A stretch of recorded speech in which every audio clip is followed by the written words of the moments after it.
Radio Krishna presents stories about Lord Krishna from the book Krishna, the Supreme Personality of Godhead, published by the Bhaktivedanta Book Trust of Los Angeles, California. Derived from the Vedic scripture, the Srimad Bhagavatam, they were written in Sanskrit several thousand years ago by Srila Dvaipayan Vyasadeva, and were translated into English by His Divine Grace A.C. Bhaktivedanta Swami Prabhupada, founder and spiritual guide of the International Society for Krishna Consciousness. Your narrator is Amal Bhakta. And now today's episode, entitled Lord Krishna Blesses Sudama.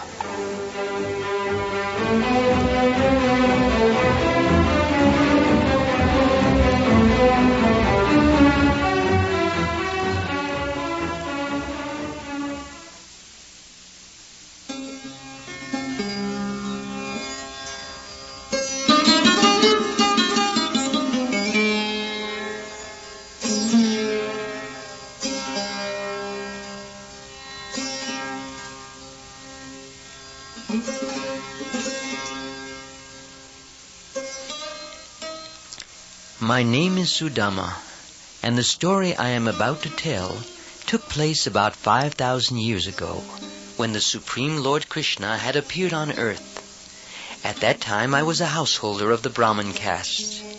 Not busy accumulating wealth for very comfortable living, I was satisfied by the income which automatically came to me according to my destiny.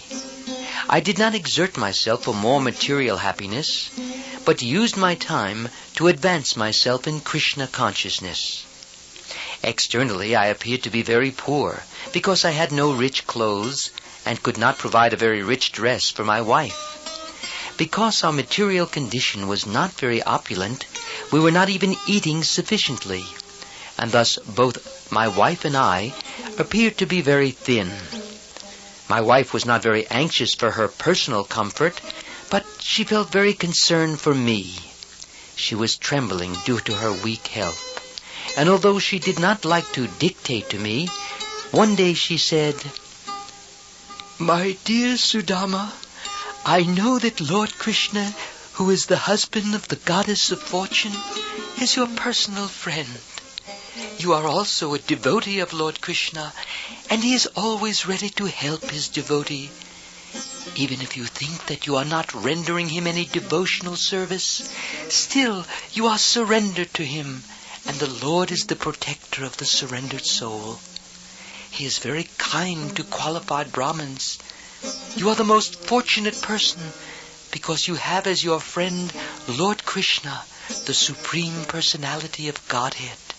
He is the only shelter for personalities like you, because you are fully surrendered to him. You are saintly, learned, and fully in control of your senses. Under the circumstances, Lord Krishna is your only shelter. Please, therefore, go to him. I am sure that he will immediately understand your impoverished position. You are also a householder. Therefore, without any money, you are in a distressed condition. But as soon as he understands your position, he will certainly give you sufficient riches so that you can live very comfortably. Lord Krishna is now the king of the Bhoj, Vrishni, and Andak dynasties, and I have heard that he never leaves his capital city, Dwarka. He is living there without outside engagements. He is so kind and liberal that he immediately gives everything, even his personal self, to any person who surrenders to him. When he is prepared to give himself personally to his devotee, then there is nothing wonderful in him giving some material riches. Of course, he does not give much material wealth to his devotee if the devotee is not very advanced spiritually, but I think in your case, he knows perfectly well how advanced you are in devotional service. Therefore, he will not hesitate to award you some material benefit for the bare necessities of life.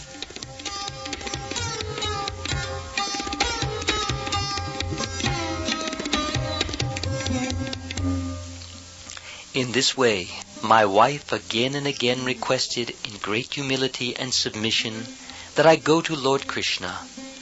I thought that there was no need to ask for any material benefit from Lord Krishna, but I was induced by the repeated requests of my wife.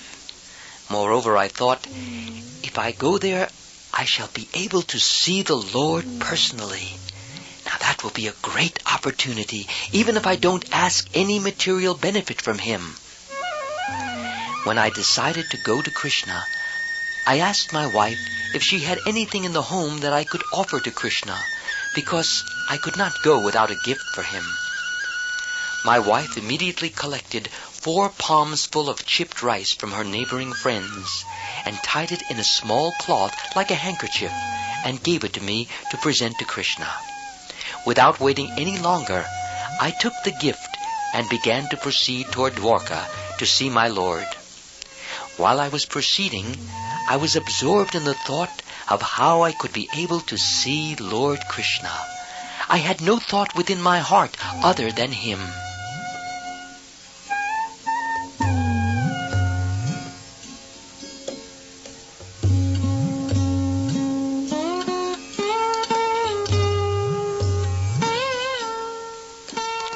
It was of course very difficult to enter the palaces of the kings of the Yadu dynasty, but Brahmins were allowed to visit. So I, along with other Brahmins, had to pass through 3 military encampments.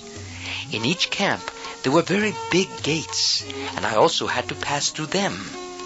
After the gates and the camps, there were 16,000 big palaces, which were the residential quarters of Lord Krishna's 16,000 queens. I entered one palace, which was very gorgeously decorated. When I entered it, I felt that I was swimming in the ocean of transcendental pleasure. I felt myself constantly diving and surfacing in that transcendental ocean.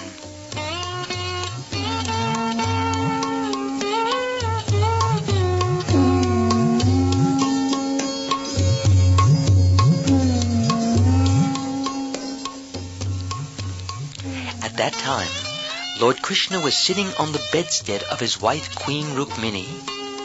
Even from a considerable distance, he could see me coming to his home, and he could recognize me as his friend. Lord Krishna immediately left his seat and came forward to receive me. Upon reaching me, he embraced me with his 2 arms.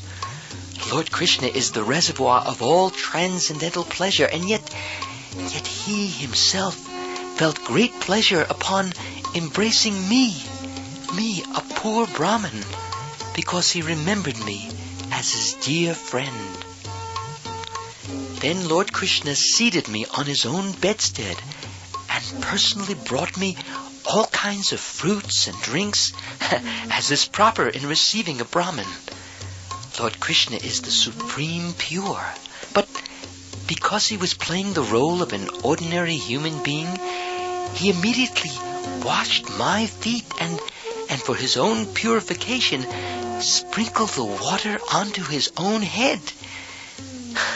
After this, the Lord smeared my body with different kinds of scented pulp, such as sandalwood, aguru, and saffron. He immediately burned several kinds of scented incense, and, as is usual, offered me artik with burning lamps. After thus offering me an adequate welcome, and after I had taken food and drink, Lord Krishna said, "My dear friend, it is a great fortune that you have come here.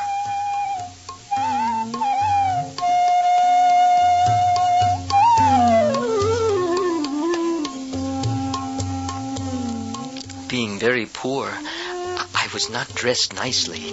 My clothing was torn and dirty, and my body was also very lean and thin.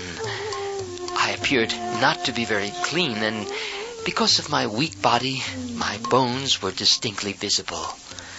The goddess of fortune, Rukmini Devi, personally began to fan me with the chamra fan, but the other women in the palace became astonished at Lord Krishna's behavior in receiving me in that way.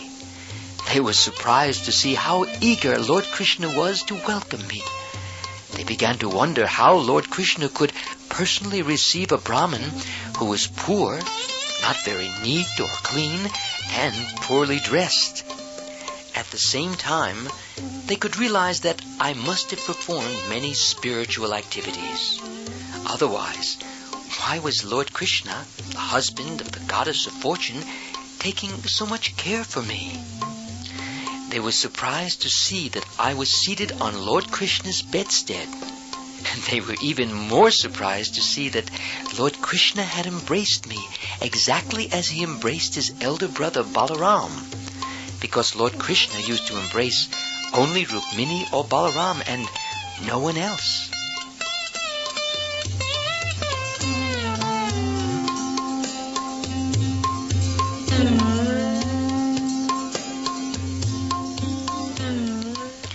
After receiving me so nicely, Lord Krishna said, "My dear Brahmin friend, you are a most intelligent personality, and you know very well the principles of religious life. I believe that after you finished your education at the house of our teacher, and after you sufficiently compensated him, you must have gone back to your home and accepted a suitable wife. I know very well that from the beginning you are not at all attached to the materialistic way of life, nor did you desire to be very opulent materially, and therefore you are in need of money. In this material world, persons who are not attached to material opulence are very rarely found. Such unattached persons haven't the least desire to accumulate wealth and prosperity for sense pleasure. But sometimes they collect money just to exhibit the exemplary life of a householder. They show how, by proper distribution of wealth, one can become an ideal householder, and at the same time become a great devotee. Such ideal householders are to be considered followers of my footsteps. I hope, my dear Brahmin friend, you remember all those days of our school life when both you and I were living together at the boarding house. Actually, whatever knowledge both you and I received in our life was accumulated in our student life.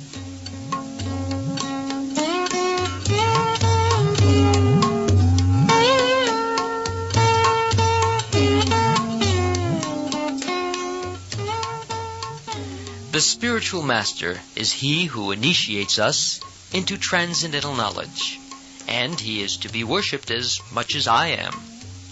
The spiritual master may be more than one.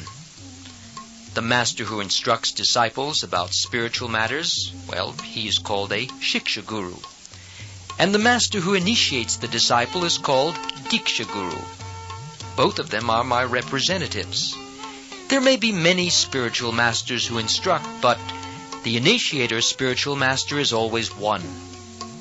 A human being who takes advantage of these spiritual masters and, by receiving proper knowledge from them, crosses the ocean of material existence, well, he is to be understood as having properly utilized his human form of life.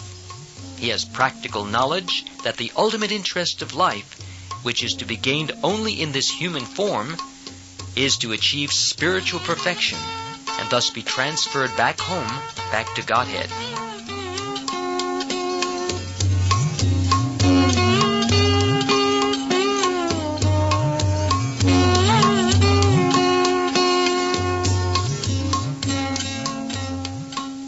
My dear friend, I think you remember our activities during the days when we were living as students. Do you not? Do you remember that once we went out to collect fuel from the forest on the order of our Guru's wife? Do you remember that day? While we were collecting the dried wood, we by chance entered the dense forest and became lost. And there was that unexpected dust storm, and then the clouds and the lightning in the sky, and that explosive sound of thunder. Do you remember that? Then the sunset came, and we were just lost in that dark, dark jungle. And after this, do you remember that severe rainfall, the downpour? The whole ground was just overflooded with water, and we could not trace out our way to return to our Guru's ashram. Do you remember that heavy rainfall? Actually, it was not even a rainfall. It was, I guess you could call it a devastation. On account of the dust storm and the heavy rain, we began to feel so greatly pained. And in whichever direction we turned, We were just bewildered. We didn't know what to do. In that distressed condition, remember how we took each other's hand and we looked here and there trying to find our way out? Oh, we passed the whole night in that way. And early in the morning, when our absence, it became known to our guru. He and his other disciples, they went out to search for us. And when they reached us in the jungle, they found us to be very distressed.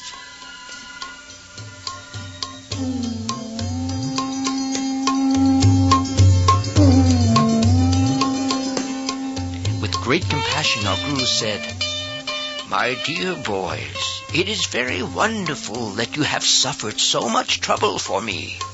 Everyone likes to take care of his body as his first consideration. But you are so good and faithful to your guru that, without caring for bodily comforts, you have taken so much trouble for me. I am also glad to see that bona fide students like you will undergo any kind of trouble for the satisfaction of the spiritual master. That is the way for a bona fide disciple to become free from his debt to the spiritual master. It is the duty of the disciple to dedicate his life to the service of the spiritual master. Oh, my dear boys, I am greatly pleased by your action, and I bless you. May all your desires and ambitions be fulfilled. May the understanding of the Vedas, which you have learned from me, always continue to remain within your memory, so that at every moment you can remember the teachings of the Vedas and quote their instructions without difficulty. Thus you will never be disappointed in this life or in the next."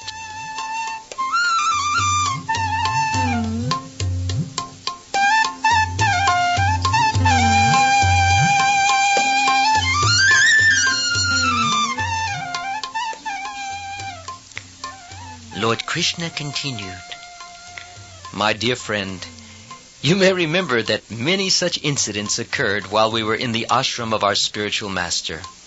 Both of us can realize that without the blessings of the spiritual master, no one can be happy.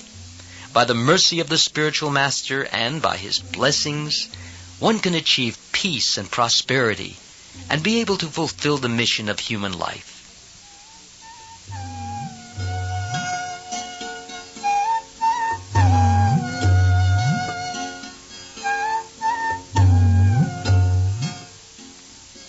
On hearing this, I replied, "My dear Krishna, you are the Supreme Lord and the Supreme Spiritual Master of everyone. And since I was fortunate enough to live with you in the house of our Guru, I think I have nothing more to do in the matter of prescribed Vedic duties. My dear Lord, the Vedic hymns, ritualistic ceremonies, religious activities, and all other necessities for the perfection of human life, including economic development, sense gratification, and liberation, they are all derived from one source, your Supreme Personality.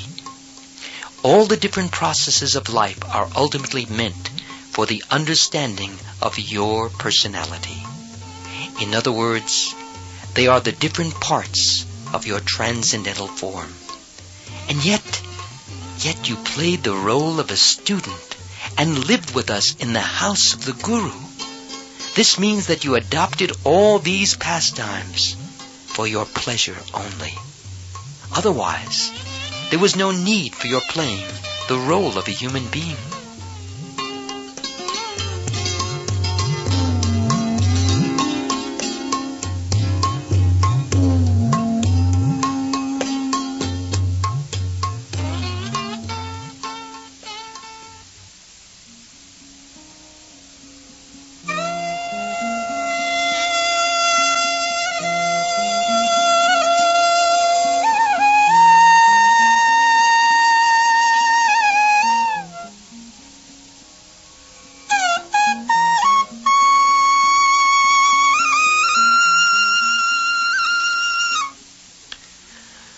Lord Krishna was engaged for a long time in talking with me about our past association. Then, just to enjoy the company of an old friend, he began to smile and asked, "My dear friend, what have you brought for me? Has your wife given you some nice edible for me?" While he was addressing me, Lord Krishna was looking at me and smiling with great love. He continued, "My dear friend, you must have brought some gift for me from your home. I can see you look like you're hiding something."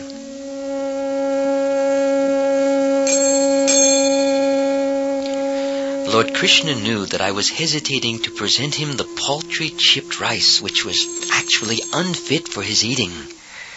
Understanding my mind, the Lord said, "My dear friend, certainly I am not in need of anything, but if my devotee gives me something as an offering of love, even though it may be very insignificant, I accept it with great pleasure. On the other hand, if a person is not a devotee, even though he may offer me very valuable things, I do not like to accept them. I actually accept only things which are offered to me in devotion and love. Otherwise, however valuable the thing may be, I do not accept it. If my pure devotee offers me even the most insignificant things like, a little flower, little piece of leaf, little water, but if he saturates the offering in devotional love, then I not only gladly accept such an offering, but I eat it with great pleasure."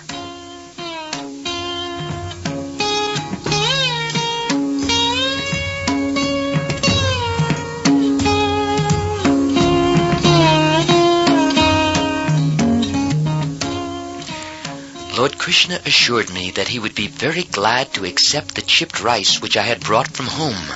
Yet, out of great shyness, I hesitated to present it to the Lord. I was thinking, how can I offer such insignificant things to Krishna? So I simply bowed my head. Lord Krishna, the Super Soul, he knows everything in everyone's heart.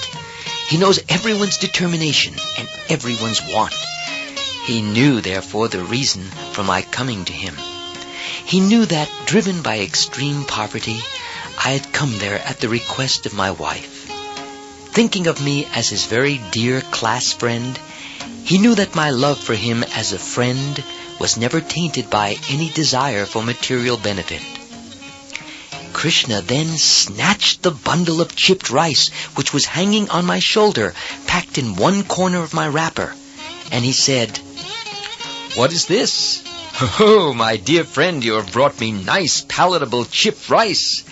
I consider that this quantity of chipped rice will not only satisfy me, but will satisfy the whole creation. For when I am satisfied, I give satisfaction to all beings."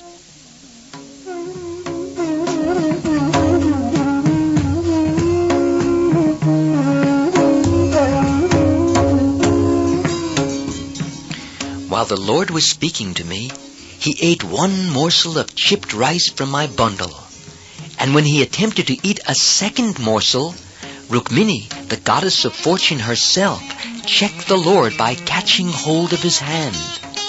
After touching Krishna's hand, Rukmini said, "My dear Lord, this one morsel of chipped rice is sufficient to cause him who offered it to become very opulent in this life and to continue his opulence into the next life.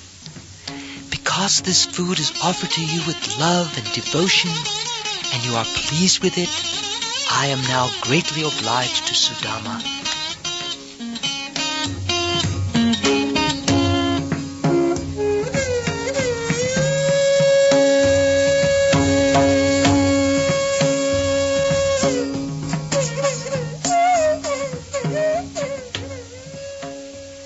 I passed that night at the house of Lord Krishna, and while I was there, I felt as if I were living in Vaikuntha, the spiritual world.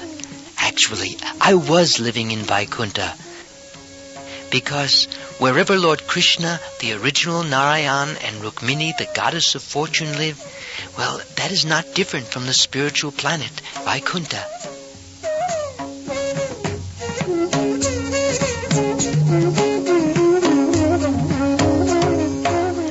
I did not appear to have received anything substantial from Lord Krishna while I was at his place, and yet I did not ask anything from the Lord.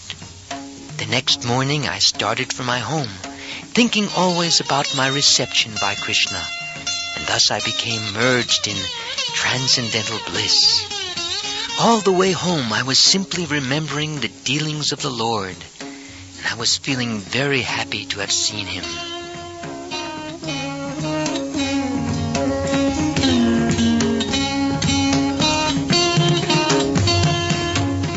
I began to think as follows. It is most pleasurable to see Lord Krishna, who is most devoted to the Brahmins. How great a lover he is of the Brahminical culture. He is the supreme Brahmin himself, yet he reciprocates with the Brahmins. He also respects the Brahmins so much that he embraced me to his chest, me, a poor Brahmin, although he never embraces anyone to his chest except the goddess of fortune. How can there be any comparison between me and the Supreme Lord Krishna, who is the only shelter of the goddess of fortune? And yet, considering me as a Brahmin, he embraced me with heartfelt pleasure in his two transcendental arms. Oh, Lord Krishna was so kind to me that he allowed me to sit on the same bedstead where the goddess of fortune lies down. He considered me to be his real brother. How can I appreciate my obligation to him? And when I was tired, Srimati Rukmini, the goddess of fortune, she actually began to fan me, holding the chamra whisk in her own hand. She never considered her exalted position as the first queen of Lord Krishna. I was rendered service by the Supreme Personality of Godhead, and by massaging my legs and feeding me with his own hand, he practically worshipped me. Aspiring for elevation to the heavenly planets, or liberation, or all kinds of material opulences, or perfection in the mystic yogic powers, everyone throughout the universe worships the lotus feet of Lord Krishna. Yet the Lord was so kind to me that he did not give me even a penny, knowing very well that I am a poverty-stricken man who, if I got some money, I might become so puffed up and mad after material opulence, and then forget him.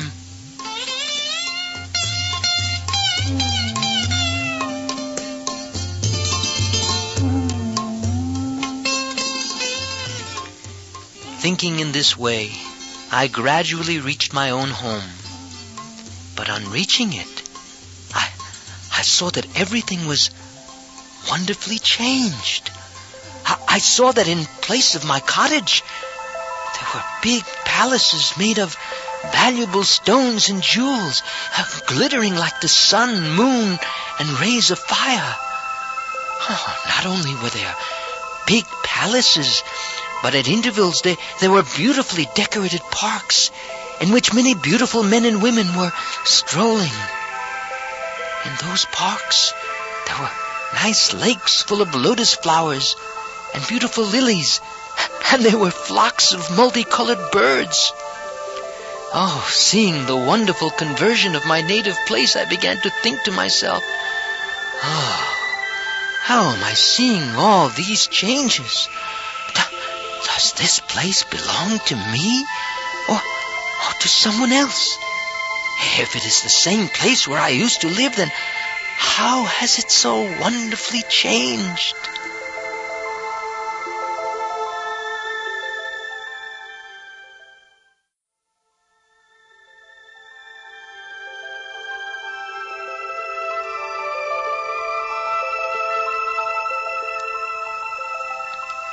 While I was considering this, a group of beautiful men and women, with features resembling those of the demigods, accompanied by musical chanters, approached to welcome me. All were singing auspicious songs. My wife became very glad on hearing the tidings of my arrival, and with great haste she also came out of the palace.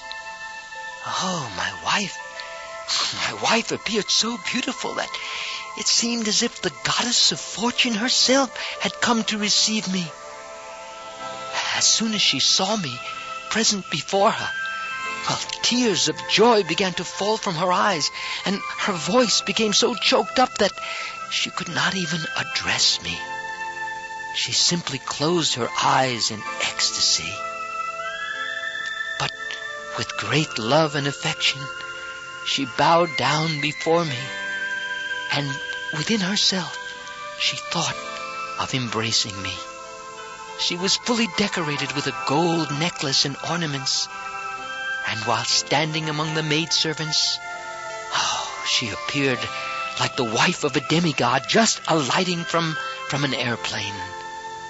I was so surprised to see my wife so beautiful and in great affection, and without saying a word, I entered the palace with her.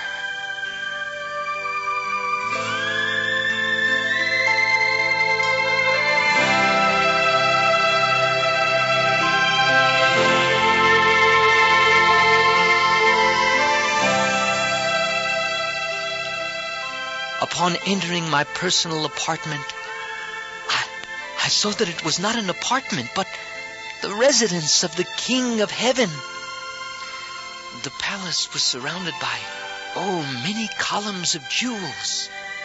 The couches and the bedsteads, they were made of ivory, bedecked with gold and jewels. And the bedding, it was as white as the foam of milk and as soft as a lotus flower. There were many whisks hanging from golden rods, and many golden thrones with sitting cushions as soft as the lotus flower. In various places there were velvet and silken canopies with laces of pearls hanging all around. The structure of the building was standing on first-class, transparent marble, with engravings made of emerald stones. All the women in the palace, they were carrying lamps made of valuable jewels, and the flames and the jewels combined to produce a wonderfully brilliant light. When I saw my position suddenly changed to one of opulence, and when I could not determine the cause for such a sudden change, I began to consider very gravely how it had happened.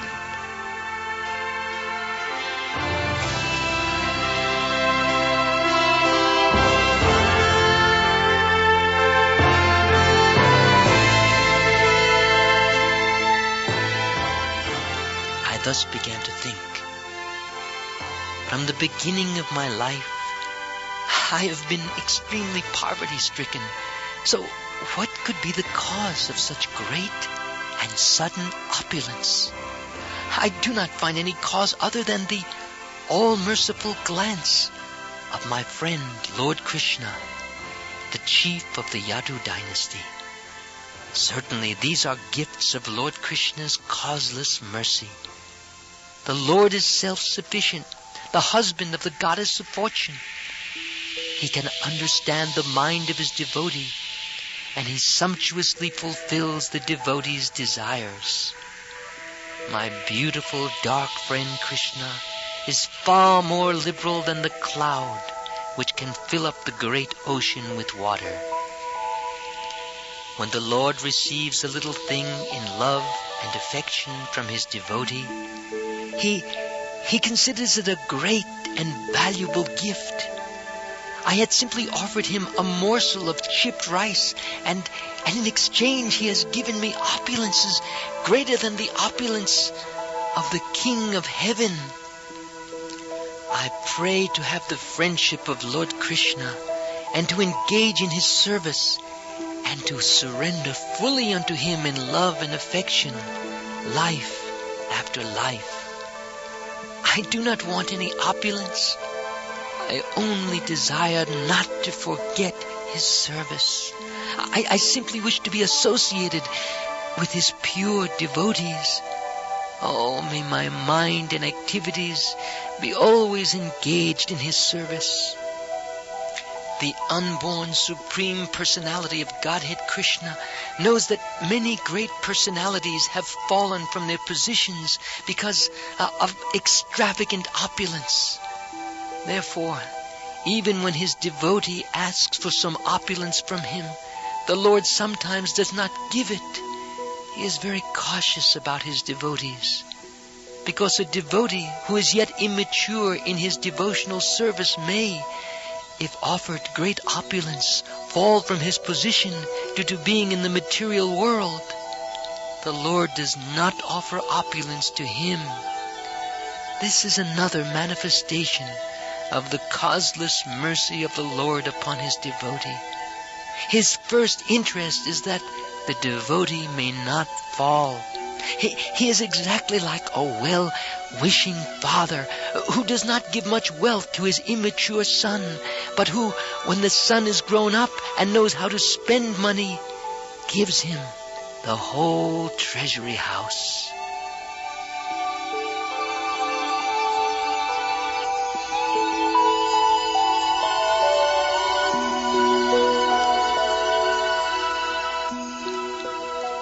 So I pray that whatever wealth I have received from the Lord, I do not use for my extravagant sense gratification, but for the service of the Lord. I thus live very peacefully with my wife, enjoying all the opulent facilities as prasadam or mercy of the Lord. I realize that although Lord Krishna is unconquerable, he nevertheless agrees to be conquered by his devotees. I realized how kind Lord Krishna was to me, and so I was always in trance, constantly thinking of him. By such constant association, whatever darkness of material contamination was remaining in my heart, it was completely cleared away, and very shortly I was transferred to the spiritual kingdom. Whoever hears this story will know how affectionate Lord Krishna is, and will become qualified to be transferred to the spiritual world, where the Lord lives with his devotees, forever engaging in loving pastimes with them. So let us always glorify him by chanting his holy names. Hare Krishna, Krishna Krishna, Hare Hare, Hare Rama, Rama Rama, Hare Hare.